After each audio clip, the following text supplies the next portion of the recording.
Hello, everybody. Hi, welcome back. Welcome back to Chasing Me Podcast. We're happy to have you.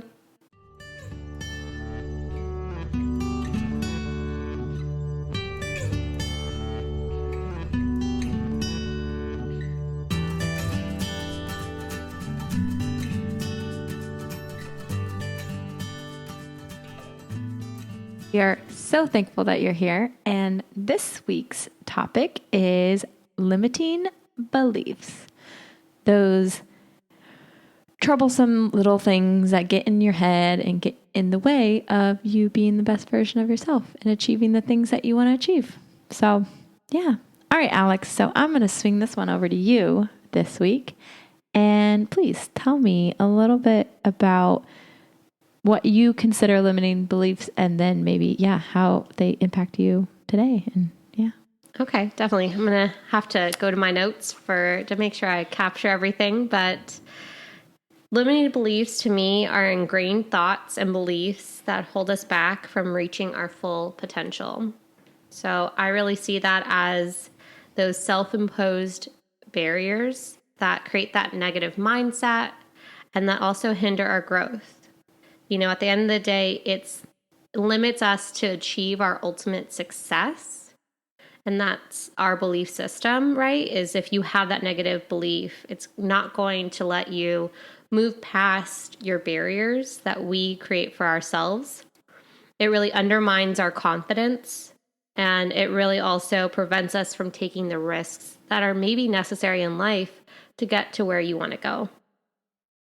What about you? I obviously could mimic those words completely.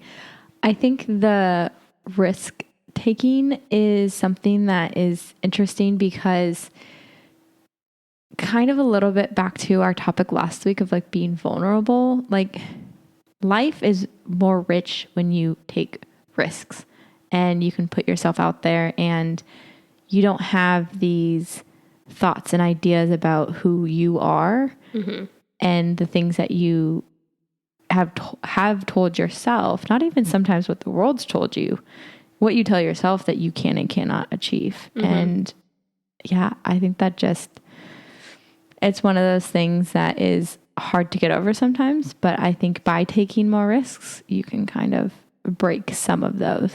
Definitely. Yeah. Definitely. Do you think that there are any like common examples that people might think of when you think of limiting beliefs? Ooh. My mind first goes to like, I'm too young, I'm too old. I feel like I've been saying I'm too young for a very long time, even though I'm not young anymore. Too old, not smart enough, not experienced enough. I think those are the ones that kind of first pop into my mind when I think about them. And I mean, who can't relate to probably all of those, in one way or another at some point of your life, Definitely. I resonate with that as well as potentially, that you just can't have the happiness or love or success that you want right now. Like it's not your time or like there's something holding you back or you need that one extra thing to get there. I think that also plays a big difference. And then, money beliefs is a big one. So that you'll never be wealthy, that it's like there's not enough money because you don't have that job title, or you can't be a manager because, you don't have the experience yet. So I think that there's something that pops out in my mind. A couple things that I was like examples I can think of is, when you're like applying for a new job or you're looking at job listings, I think there's like studies done where like men versus women, men will just apply because they meet like one criteria, and women won't apply if they don't meet at least like 3 out of the 5. Do you know what I mean? Like they need to have more confidence and clear direction that like I will be a good fit for this role versus kind of, and it's a limiting belief that they think that, if my skills don't match up perfectly with its job, like it's not going to be a good fit or I can't do that job. Yeah, you can. You can. Half of life in corporate world is figuring out on the job. Like No one knows everything when they go into a job. Yeah, you should be well versed in like what you're doing. Yeah, of course. But no, go after that job. It doesn't hurt to apply, but I think that's a limiting belief about jobs. And then also the money one, I think, is a big one because living in California, it's expensive. And at one point and I still kind of have this thought, it's like, oh, I'll never be able to afford a house out here in California. But at the end of the day, that's a limiting belief. It truly is because, yeah, it might take me a longer time than, say, finding being able to afford a place, an appropriate sized house. Like I could buy a shack on the beach, but who wants that? In another state where, prices aren't as high. So it might take me longer, but if it's something I really want, I could save.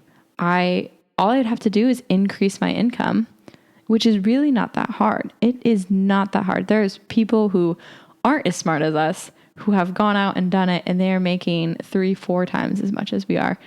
So this idea that we could never achieve that is a limiting belief in itself. And I try to reflect on like now what maybe a previous limiting belief was, where it's like, oh, I'll never be able to save my way to X. Well, look at me now and guess what I did, or it's like, yeah, I challenged that and look where I'm at. So I think money is a big one, as well. Definitely. I have my own vulnerable moments with money and not being able to have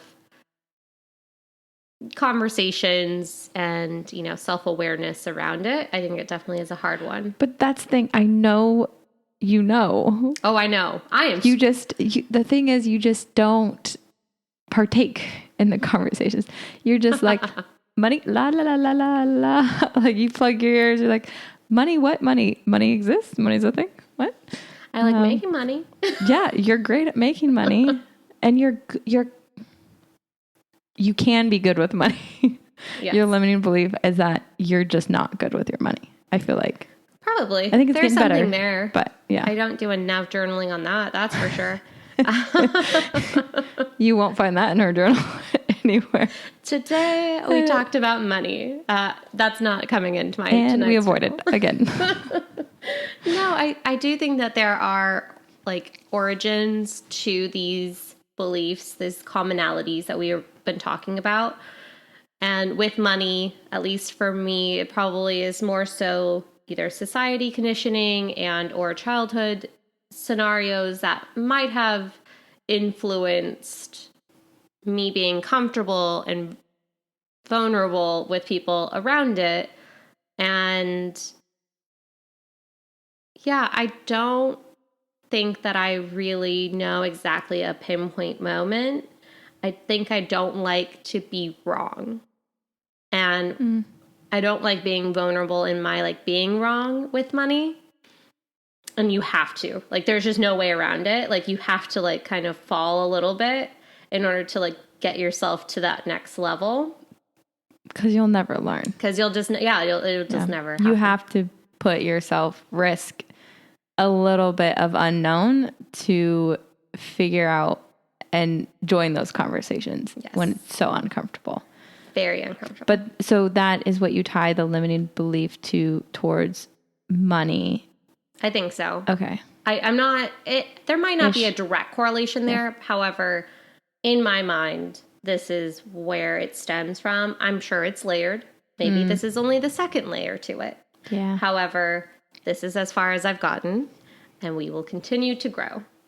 Yeah. I think limiting beliefs, there's kind of two sides of that. There's like the ones that are very just, so like the old, the smart, they're just very, I don't want to say surface level, but like, and then the ones that are more emotional, like I don't deserve love. I don't deserve, good success, friends or happiness. Yeah. I think one that comes up for me also is around like entrepreneurship, where you talk about some people relate it to like imposter syndrome, where you don't feel like, as a young entrepreneur, or like anybody, honestly, you don't even, age has nothing to do with it. Your first time as an entrepreneur starting your own business, there's times where you don't feel like you belong because this is your first one. Mm-hmm. You don't have, you see these lists of like people who are, they have like a laundry list of like successful businesses. They're like multiple, they're like seasoned, business owners. And you're just like, I'm, just trying to get my little startup off the ground. You feel like you don't belong. And it honestly has nothing to do with that. It really doesn't. They were all there at one point, no matter what their age was. And when it comes to business, we kind of talked about this a little bit, about how the educational system kind of programs you to be like, you have to follow these steps. So like, after college, I need to get an entry level job, and that's all that's accessible to me. Then I have to move up, and then I have to move up, and then I need to be challenged enough to maybe manage some people, and then you move up. And there's only like, it's very linear, and it's just kind of like entrepreneurship in a way breaks that and says you can go achieve whatever you want if you maybe know a topic like recycling textiles or something. It's like, go give it a chance, go give it a try. And you fight yourself on that constantly. So I definitely had limiting beliefs around my ability to be successful as an entrepreneur, probably. Mm-hmm. And then, and it makes you feel like you don't belong, but you've earned your right to be there. You've taken that risk, you've put yourself out there. So. Yeah. I think that it is hard in those moments to not listen to those limiting beliefs, but do you feel like going through what you did, it's at all reshaped, or have you been able to reshape your limiting beliefs at all? Yeah, I think it definitely did when I had my business, in a way, because honestly, once you start listening to people talk and speak, you realize that they're just as clueless as you are. They really are. And they're learning as they go. So yeah. And I think if you go in with an open mindset, again, I know something that's true about myself is my ability to, if I'm determined about something, I can usually see it through to the end. Like, but once I'm committed and I am like hell bent on doing this, it's like I was when I shut down my business. I did that so quickly and I didn't look back. I was committed, I executed, and I was done. And if I take that same level of commitment towards anything, it might take me a little longer maybe than you to achieve if I'm starting something new, but I'll eventually get there. And I think it's not being impatient with said challenge of limiting beliefs. Mm-hmm. Like, you might not get it that first time, and it might be like, ooh, that kind of was right, or like it felt weird, or maybe it is a little bit right that I have that fear, but try again, keep going. I think that's, and then obviously there's always so many, I feel like, about work, about you're not smart enough to know something or to participate in said activity. And yeah, same thing with just pushing yourself to, or challenging yourself to try. And then at the end of the day, you'll either figure out if you could achieve it or not. Yeah. I agree. I think for me, my limiting belief, as an example, definitely was the podcast. Yeah, podcast. I've already shared with all of you. If you haven't listened, it was, I think, back in episode 1. And I said that I've always wanted to do this for so long, but really, why did I not start sooner? Mm-hmm. It was my limiting belief. I thought I needed to have more experience, or maybe intern for some podcast, or like, there was no way I could just learn this on my own. There was no way that I could a part of the I'm not smart enough, or like I'm not in my career enough to like talk about things. Like, what am I going to talk about?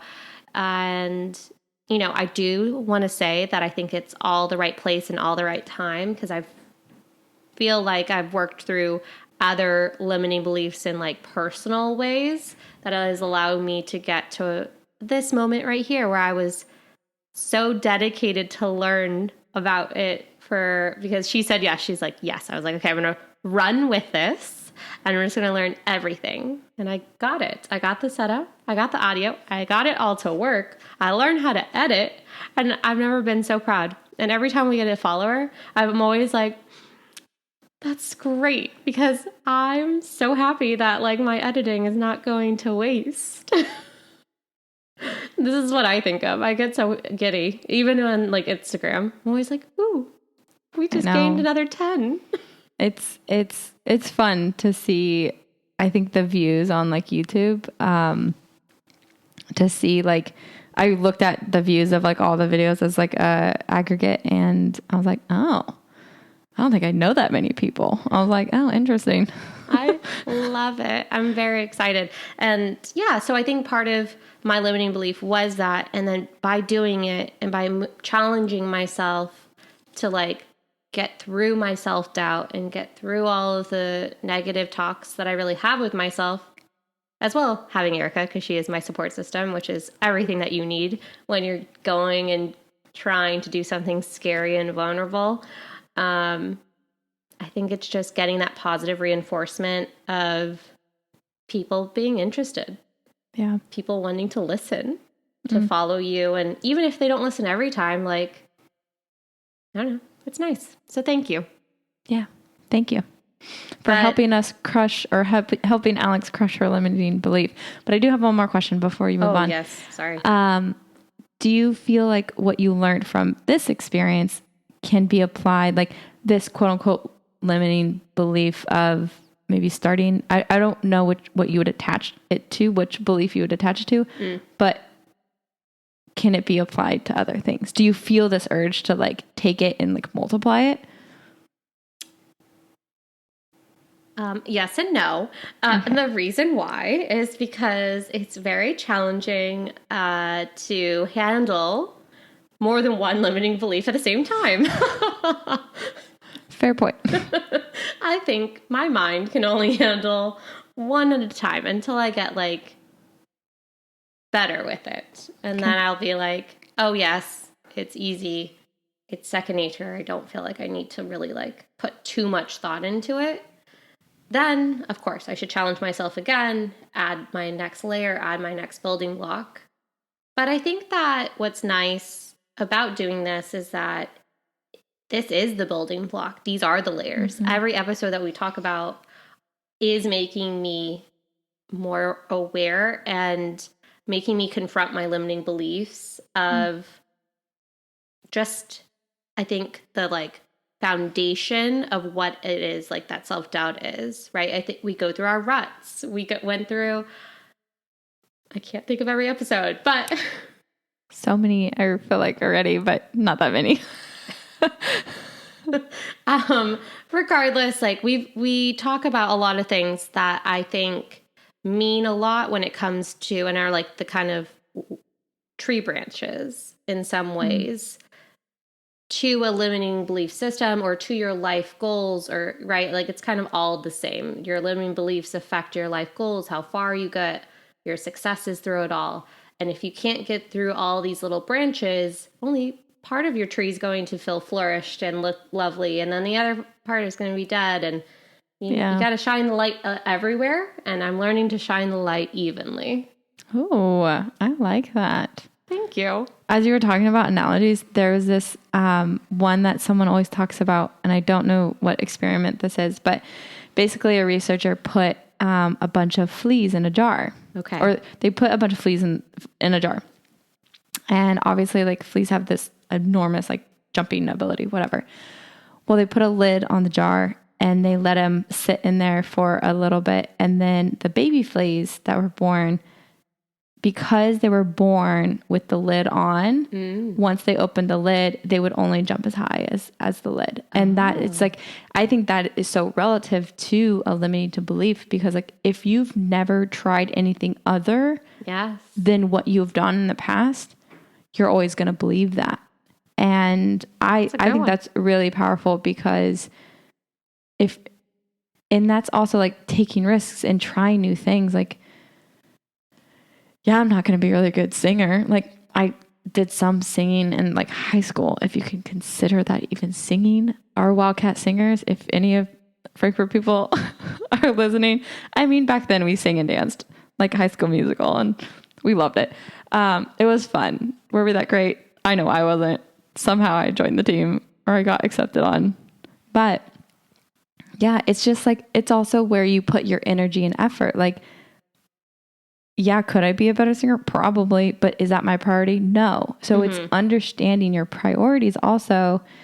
And then if that is your priority, get as many of those limiting beliefs out of your way, because if that's something you want, go after it. And just because you couldn't at one point of your life doesn't mean that you can now.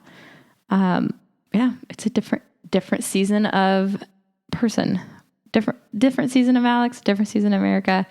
We can achieve a lot of things. So. Yeah, I like that. I think that is a great analogy between both of our analogies. If you don't understand it, let us know, because clearly we need to work on our analogies then. I thought that both of them were awesome. I mean, our delivery of the analogies could probably be better. I don't think so.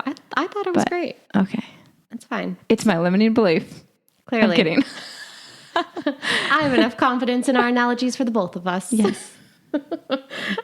So I'm curious, how do you overcome any maybe self-doubt that come from limiting beliefs?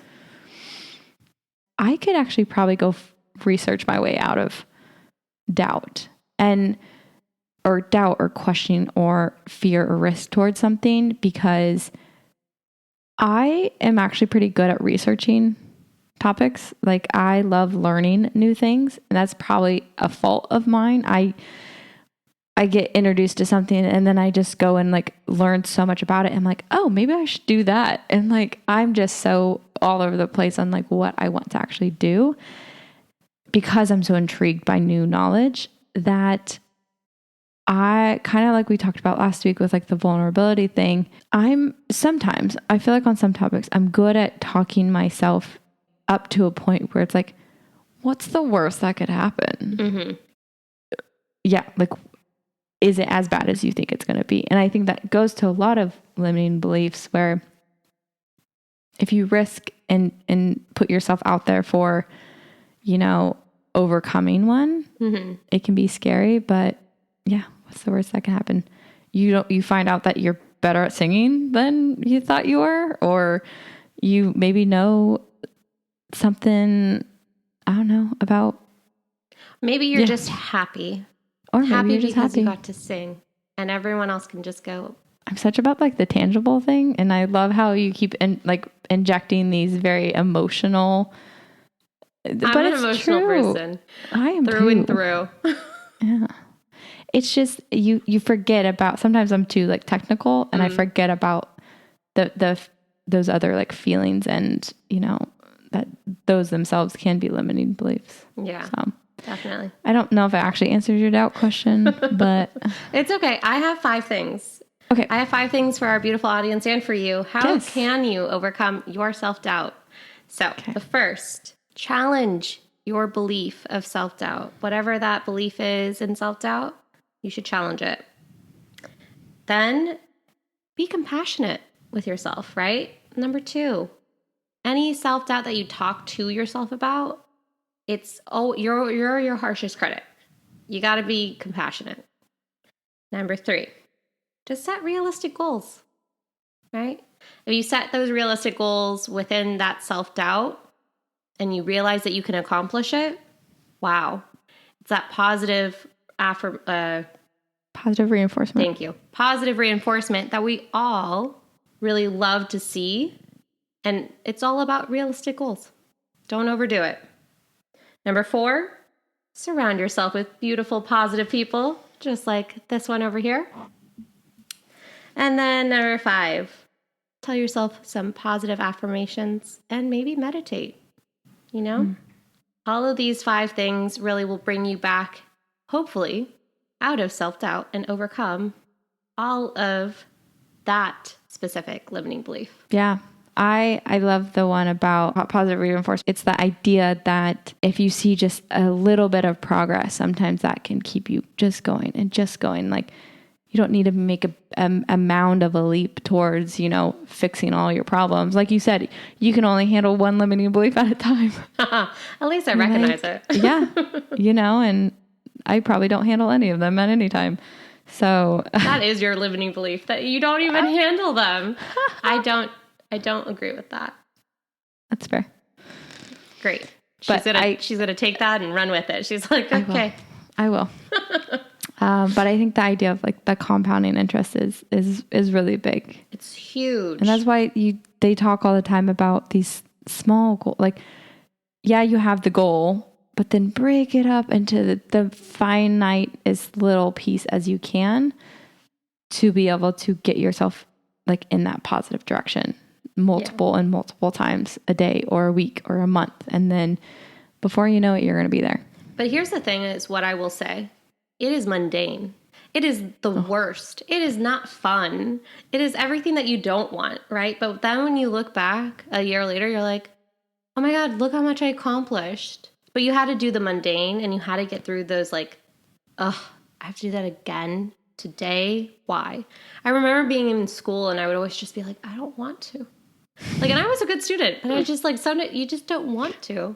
But then you look back and you realize that because you go every single day, because you did the homework, because you did all these things, it got in your brain.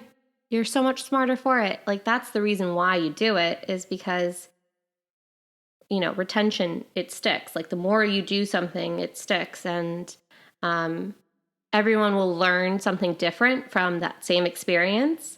But if you don't put yourself in those experiences, you're only doing yourself a disservice, which only causes you more self-doubt, which then only creates more limiting beliefs. Thank you.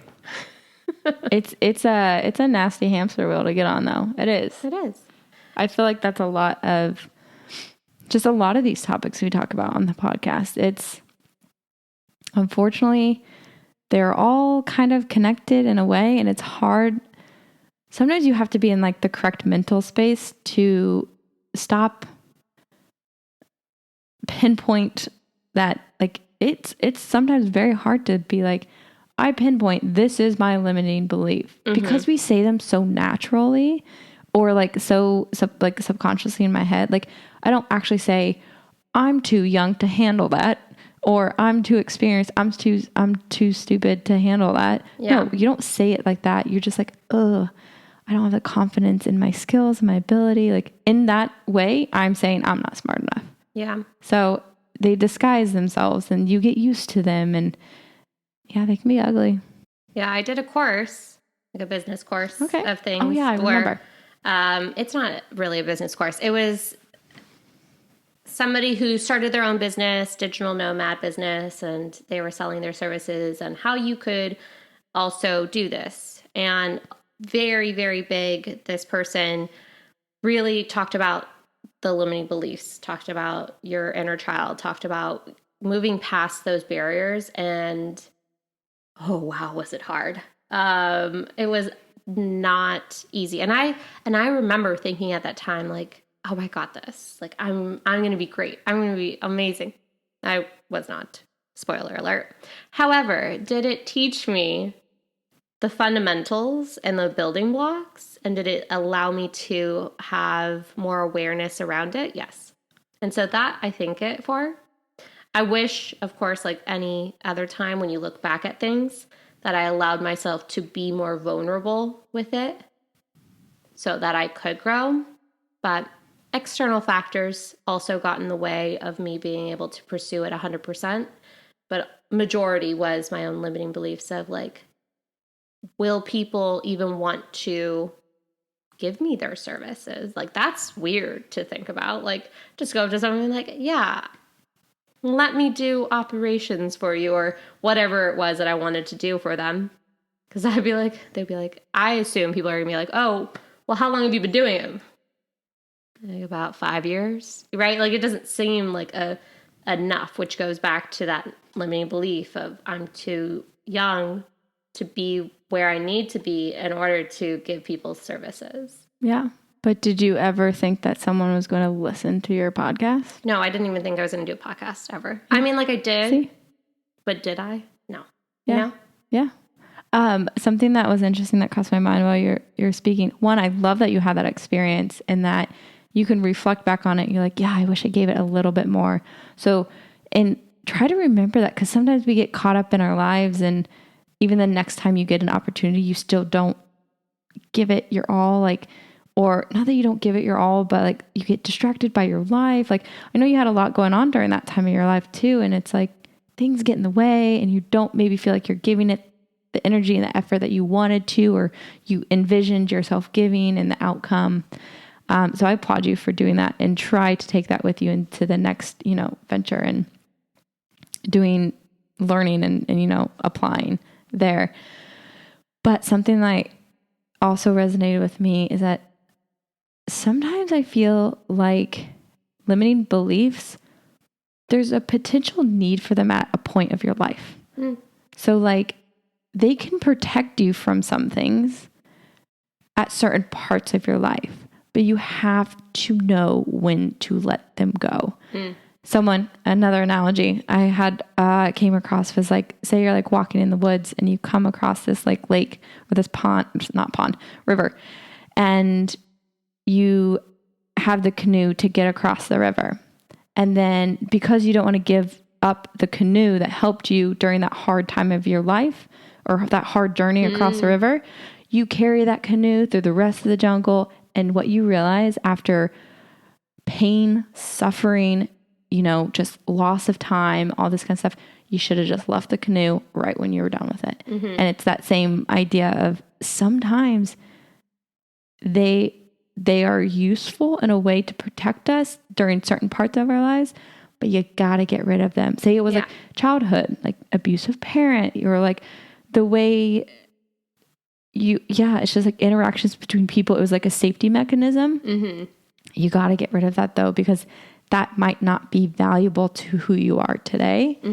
But I think that's something that's interesting as well. I love that. I think that's very true. I think it's also like approaching conversations in a way that you can, it feels like swallowing your pride at some points, right?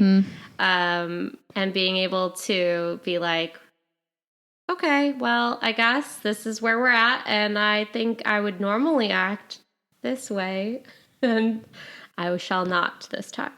Yeah. That's what I think I've learned. Well, what I'm trying to say is like what I've gotten rid of was my pride behind being right all the time. I think I've gotten better. Maybe not in all circumstances. It might take me a little bit more time than it probably should. But I think I've gotten better at being like, okay. At least you're making progress. I see it in myself, which I think is the only thing that matters. Maybe other people don't see it, but I hope that they do, because I see it. If I believe it enough, will people assume or also believe it? I think that this is how it works. No? Oh, yeah. No, I keep telling people that now I feel bad that I'm like, have I noticed? I'm like going through my mind. I'm like, I feel like she wants me to say I've noticed, and I don't know how to answer. No, it's fine. I'm like, maybe. She's like, absolutely not. I wasn't going to say this on air. We have to have a hard talk after this call. No, I know. But the thing is, it's like, you're growing, just like you said, like you're trying to shine light on so much more, on all of it, and not just one specific thing. It's like when you're growing internally as a person, or externally, and how in your mannerisms towards people, and it's so slow, you see the change. Sometimes I'm around you so much that like it just weasels itself in. But eventually I feel like one day I'd be like, with knowledge, like say at the end of this year, after a year of podcasting, I was like, dang, Alex, you've grown so much, and like I feel like I don't feel like that will be the case. I know that'll be the case because I know it's already been the case though with you. Like I see the change since, and I know that you don't see my change, but I see your change. I don't even see my change. What? I see your change. She's more observant than I am, apparently. I thought I was very observant, but maybe not. You do level up on that one from me. Yeah. Being observant? You're a level above my... No.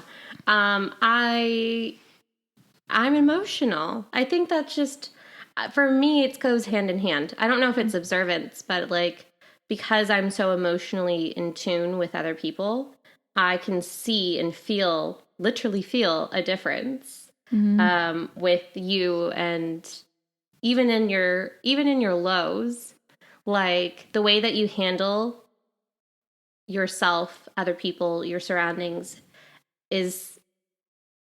it's tenfolds. Like, I don't know how to describe it to you. It is not negative. It's only positive. Like, you've really... Compared to like what? How I knew you. Like, when we first became friends. Okay. Like, right, your growth throughout your life that I've known you. That's 10 years of growth, though. Do you know what I mean? Like, that's what I'm saying. It's yeah, okay. Like even slowly... last year, though. Okay. Like, I could go as soon as last year. Okay. I'll take it. If you want me to give you the exact, but yeah, I we can talk about that offline. I could pinpoint certain years. Oh, now I feel like a bad friend. Stop. I'm just no. I think that in all is I'm just trying to give you a compliment that's very long-winded and say that you've really done a great job, even though you don't think you're working on it. I think it's naturally a progression that you're taking because you want to better yourself in your life. And whether it's conscious, whether it's mindfulness around it, you have taken those strides. But imagine what you could do if you were more mindful of those changes in your life. True. Yeah. It would give me more confidence, and it would help with that compounding interest I talked about, where I just don't sometimes like to give myself the benefit of the doubt. Let's be honest. I'm very hard on myself. Yeah. Because maybe a limiting belief of mine is that I don't actually think I can change. Interesting. That's the big one out of all of it. Like, say it's like, oh, I don't, like, why change? Like, do I even want to be that person? Do you know what I mean? Like, you're like fighting this idea of like, I think I want to change. I know I want to change, but like, yeah, you just fight yourself with complacency, I think. And yeah, but limiting beliefs, man. Do you think that there's any strategies or techniques that you're going to take to reshape your limiting beliefs? I think, and so if I'm conscious of it in the moment, I think I would love to like write it down and then ask why. And then maybe do a reframing exercise to like flip it and like make it a positive instead of like a negative. Make it a positive, like why it will be the complete opposite of that, and then give myself kind of like a compliment. I love it. And I'll give it a try. Feel like it would be interesting if in the world, and I'm sure that maybe somebody created it, but a limiting belief journal where it's, even though it seems like a negative journal, it's really more of a positive where you're writing that negative, but you have to write the like way out of it, if that makes sense. Ooh, okay. So it gives you all the prompts to do the right thing. So like in your day, it says like, write your limiting belief on one page. And then it's like all these prompts to get you out of it. I just had an idea. Well, tagging on to that idea, but we'll talk about this. We'll talk about this offline. Okay. Stay tuned. Besides the point, let's hear yours. My 5. So I think for you and you, so ways and strategies that you can really reshape your limiting beliefs are going to be mindfulness and awareness. I feel like I preach it. Cognitive reframing. So making sure that between that mindfulness and awareness, that you're changing that narrative, right? You're changing that narrative of that limiting belief, and then visualize what it's like within that positive mindset, right? Like having visualizations will only help you get to even better state of, oh, okay, I'm seeing it like this, but I know it's actually can be like talk to me, and I can talk to myself like this. And then journaling, as Erica said, number one helper, and then take action on it. Try to be more positive within that, but limiting belief to where you can do a small step. Take that risk. Be vulnerable. Show a part of you, or show that limiting belief that you don't care, that you are going to stand up to it. And just see that the outcome isn't as bad as you think it is, because it's going to be okay, in the sense of, at the end of the day, you might ruffle some feathers. You might not be as happy with the response that you get, but there will be people that you will find that will understand you and that will be there for you. And those are the people that you need to find. So don't dim your light to try and please other people. Don't dim your beliefs to try to set yourself back. Break through those limiting beliefs, because I know that you've got it, and I know that you've got it. Yeah. One last saying that I want to maybe for all of you to take with you is definitely to be patient and be persistent. Oh, I love it. I love it. Patient and persistent. Yeah. Keep going. Everybody just got to keep going. Okay. Knock over your limiting beliefs. That's it from my end. Yeah. I love it. Great. Well, I appreciate talking with you about this. I know it's a very vulnerable subject as well. And I appreciate all of you for watching it. We don't do this just for us. We do it for you. We hope you get something out of it. So please subscribe on YouTube, listen to us on Spotify if not, and you will find the behind the scenes clips on Instagram and on TikTok. And we appreciate you, and have a wonderful rest of your day. Yeah. Bye. Thank you. Bye, guys.